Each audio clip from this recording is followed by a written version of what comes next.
हैं ताज म्यूजिक की धमाकेदार प्रस्तुति।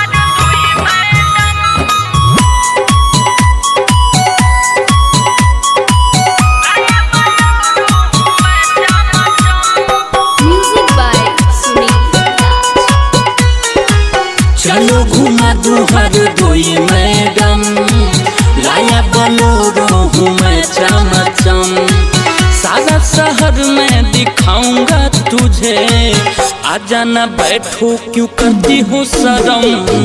चलो घुमा दू हर दोई मैडम, लाया बोलोरो हूँ मैं चमचम, सारा शहर में घुमाऊंगा तुझे, आजा न बैठो क्यों करती हो शर्म। चलो घुमा दू हर दोई मैडम, लाया बोलोरो हूँ मैं चमचम।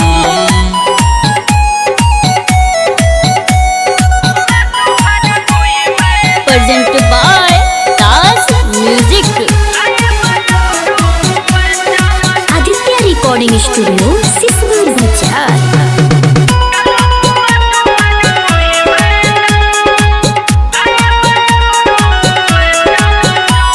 शाहजहांपुर बेनिंग में तुम चाट समोसा खाना, साका हाका मंदिर देखन बेटा से तुम जाना।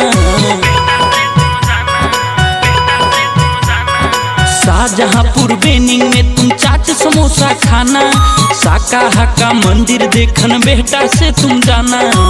बार बार तुमसे कहते हैं हम, चलो घुमा दो हर दोई मैडम, सारा शहर में दिखाऊंगा तुझे, आजा न बैठो क्यों करती हो शर्म। चलो घुमा दू हर दोई मैडम, लाया बोलोरो हूँ मैं चमचम।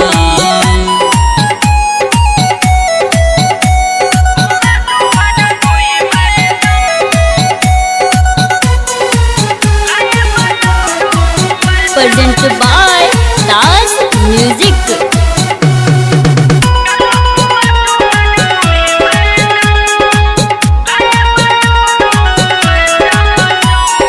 यासिनपुर में नहर का पानी ठंडा कूल कूल है, कूद कूद कर नहाना वहाँ छोटा छोटा पुल है।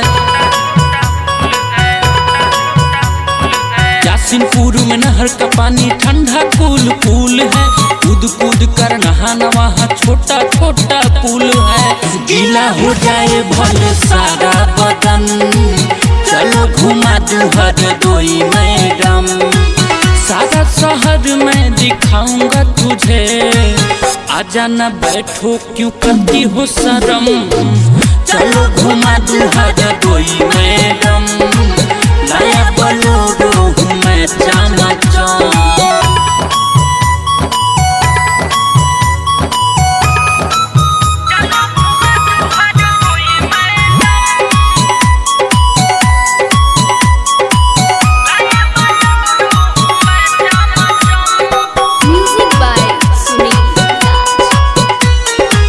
सलोना अक्षय कुमार वासुदेव बुलाए, शाहबाद से बर्फी लड्डू तेरे लिए लाए।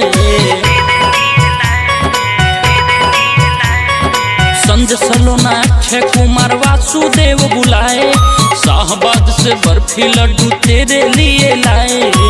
जिगर धीरज का तू बनी जा सनम, चलो घुमा दू हर दोई मैडम, सारा शहर में दिखाऊंगा तुझे, आजा न बैठो क्यों करती हो शर्म। चलो घुमा दू हर दोई मैडम, लाया बोलोरो हूँ मैं चमचम। आदित्य रिकॉर्डिंग स्टूडियो सिसवा बाजार।